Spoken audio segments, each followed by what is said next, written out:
Hi people, it's Archivist here, and today I'm going to be doing a retro review for Call of Duty 2 of all things, a game which came out in 2005. That's almost 14 years ago as of me making this review, which I really can't believe. The time has just flown. And this is a game that I did technically play when it came out, but what I basically did was I went to a friend's house who happened to have a 360, because this was actually a launch title for the Xbox 360, and he had it going in the background. I started playing it. I wasn't very good and I died very quickly, so we went over and played something else. But I remember really being blown away by the graphics. Like, I could not believe how good they were, considering I was playing things like Lego Star Wars and GTA San Andreas and such at the time, where it was very much PS2 era visuals, but this was just something else. It was almost like your first glimpse into the future. And I remember a couple of games like this. There was also the movie game of King Kong, Peter Jackson's King Kong, which I also felt really took a massive jump forward in terms of visuals for the time. But something this game had, particularly on the PC, is it also has so many enemies coming at you. It's absolutely nuts. And overall, it's a game that for its time was just a technical anomaly. And also, I feel as if it came out around that time where World War II games were really popular, but they hadn't quite got to that era of saturation yet. I feel like COD 3 was more in the saturation era. This was right in the heart of when you wanted to have a really solid one. And I think that during that initial era of World War II popularity, this is perhaps one of the best games there was. But the COD series is actually highly derivative of another series called Medal of Honor, which itself is directly inspired by Saving Private Ryan. So if we jump back to 1999 on the original PlayStation, we had Medal of Honor, and this was inspired by Saving Private Ryan, the film by Steven Spielberg. And I think what really took the people who originally developed Medal of Honor by heart was the opening scene on Omaha Beach, where all these soldiers were just going into the heart of hell, not knowing if they were going to make it across the beach, not really knowing what to do, just clawing at some potential for survival. And it's something that is quite unique in that it's a scene where it was hopeless, and yet against all odds there was success. But it wasn't a heroic day. It was a day where many people died because of some mistakes, some coordination mistakes. And it's a miracle that the people who made it through did make it through, because many were just running straight at German machine guns. And it's ultimately inevitable that it inspired film, and perhaps even more so that it inspired video games. Because of course, although a film can really show you the horrors of war, as was done in a very effective fashion, a video game can actually put you into the heart of that. But it's then the responsibility of the game to try and make it as convincing as possible. And with the original Medal of Honor being on the PlayStation, this was quite challenging because it was very early 3D and it's just very tricky to convey. But then with the vastly superior visual quality and overall production value of Call of Duty 2, they were able to do something very similar, where you have a scene where you're 3 miles west of Omaha Beach, where they were able to start scaling the cliffs straight away without having to go up against too much German resistance, and therefore most of the fighting was done on the cliffs. But the visual fidelity really sells you on it, and there's this fantastic moment where you trip up when you come outside of the raft and you're falling on the floor, and you've got shell shock. This shell shock effect, by the way, which has been through COD since the beginning and has permeated throughout pretty much all the campaigns. There's always that moment where your character is knocked slightly off guard, and they can't quite work out where they are, and the screen starts to shake a little bit. It goes slightly desaturated and motion blur is turned up to 500%. And this, I feel like, was the number one most appropriate use of that. I imagine the developers were probably tempted to front load this mission because it is probably the most iconic moment in the whole campaign relative to World War II itself. But because they wanted to do it chronologically, the game starts with the Soviet campaign, which is focused on Moscow and Stalingrad defending against the Germans. And although I have to be honest, I did overall prefer how this was imagined in Call of Duty World at War, because in that game not only did you take back Stalingrad, but then you go on a campaign to take Berlin and you plant your flag in the Reichstag, and that's a moment I'll never forget. This was just fighting off the Germans in Stalingrad, which is all well and good, but I can't say there were really many iconic moments. There is one bit which was quite amusing where there's a sniper, and if you go out too quickly, he'll instantly kill you. And again, there's a World at War mission where the whole mission is pretty much based around this sniper that you're trying to track and kill. But here, it's just one little bit where you see someone get sniped and you have to look out for where they're firing from and then kill them. It's just interesting to see something that in one game was stretched out across pretty much a whole mission. Here is just a little snippet, and it's quite unique because up until this point, you've just been shooting people just blindly and not really thinking too much about it, and there's one little divergence in gameplay, but it's just over in a few moments. But I suppose it does stand out as a little quirk because of that. And I suppose the only thing I can say about this segment of the campaign is that I like the fact that at times it did get a little bit less linear, and you would have multiple objectives, meaning that you could choose how you wanted to tackle it. It's not anything too advanced, but even by modern Call of Duty standards, it was surprisingly non-linear. And then you move into the British campaign, which was my favourite part of the campaign because I don't really have much exposure to this era of World War II history. We were fighting across North Africa in the desert. And I just like the setting here. I also thought there were some good moments where, for example, you're moving across sand trying to use tanks as cover.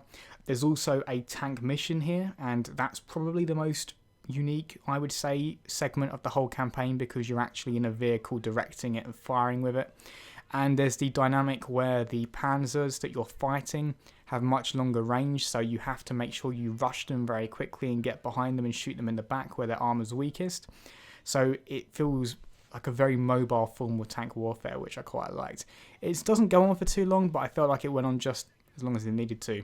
There's also a great bit where you're in this little village, or maybe town I should say, and you've sort of lost the upper hand and you're just trying to escape at this point.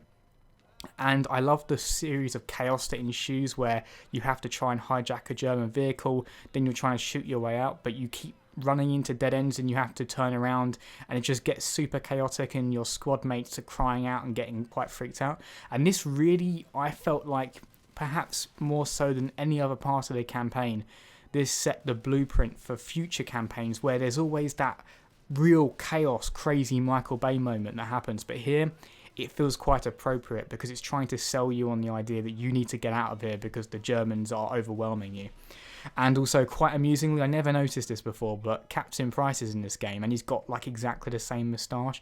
And I don't know if that just means that they sort of took the character of Captain Price and placed him in a modern setting later, or this is actually supposed to be some kind of relative, I don't know. But I found that quite amusing that Captain Price is featured in this game. It's the character I remember more than any other, funnily enough, just because I was like, wait, Captain Price, I know you, you're in Modern Warfare and the new Modern Warfare coming up. Which is quite funny.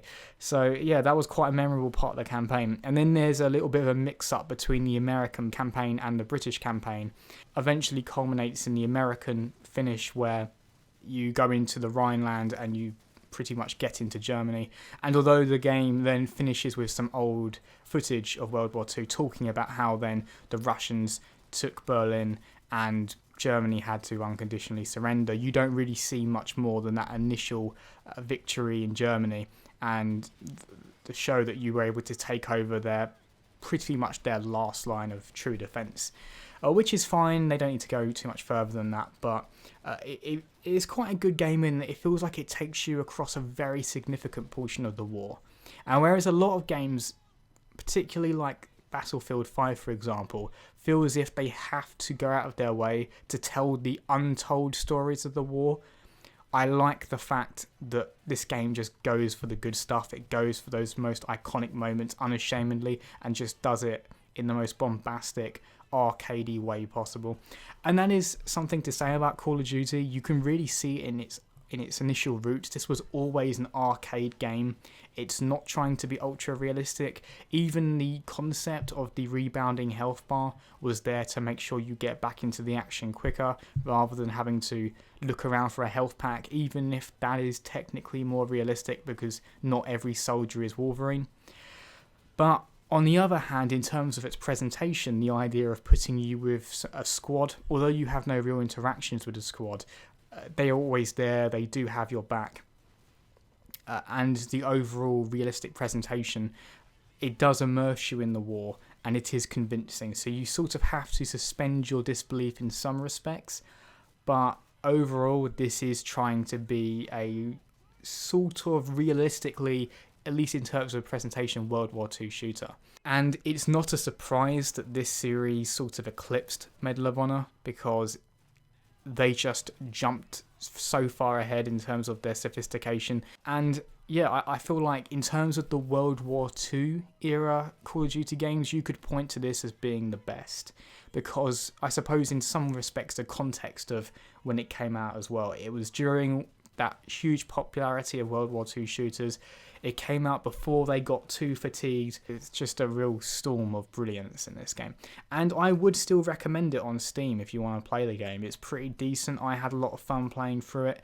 Unless you just can't get over the graphics, maybe don't play it then. But if you can just take a step back there and just appreciate what it was for its time, trust me, you do sort of get used to it anyway. I remember I went straight from Battlefield 5 to playing this, and I thought, oh, that's a little bit basic, but you just keep playing with it and yeah, you don't really notice it. And also kind of interesting, I went on Metacritic just to see what was the reception of this game at the time, because I wasn't invested in the internet back then at all. I didn't really know, so I really just had word of mouth and people seemed to say it was good. But what does Metacritic say, an aggregate score? And it's interesting because I think it's about an 80, low 80s, 83, 84.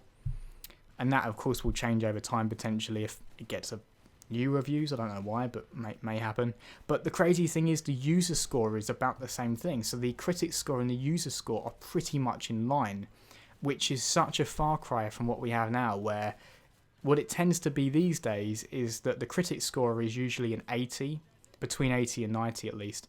And then the user score tends to be something much lower, because what they seem to do now with every Call of Duty game is it will be generally well made, but there'll be some caveat that makes you go, oh, that's going to annoy people. So like how Black Ops 4 has introduced pay to win microtransactions, things like that would annoy people. But this was like when Call of Duty wasn't controversial. This is when it was just a beloved series. And I'm really hoping that Activision don't drop the ball on Modern Warfare coming up, because I want it to go back to this, where it was a solid game, well made, it knew what it was, it knew what it wanted to do, and people liked it and respected it for that. I want it to go back to that, and playing this almost takes you back to those good feelings, because this is a well-liked game even now. I didn't play any of the multiplayer just because a game this old, if I play the multiplayer now, it's not necessarily going to be indicative of what it was like back in the day. And I sort of wanted to use this review as a bit of a time capsule. And I know that the campaign is, of course, going to be what it was back then. And it is indeed timeless, and I would say it is worth it. But if anyone's played the multiplayer, had some success with it, it'd be interesting to hear. So, as always, people, thanks very much for watching, and see you next time.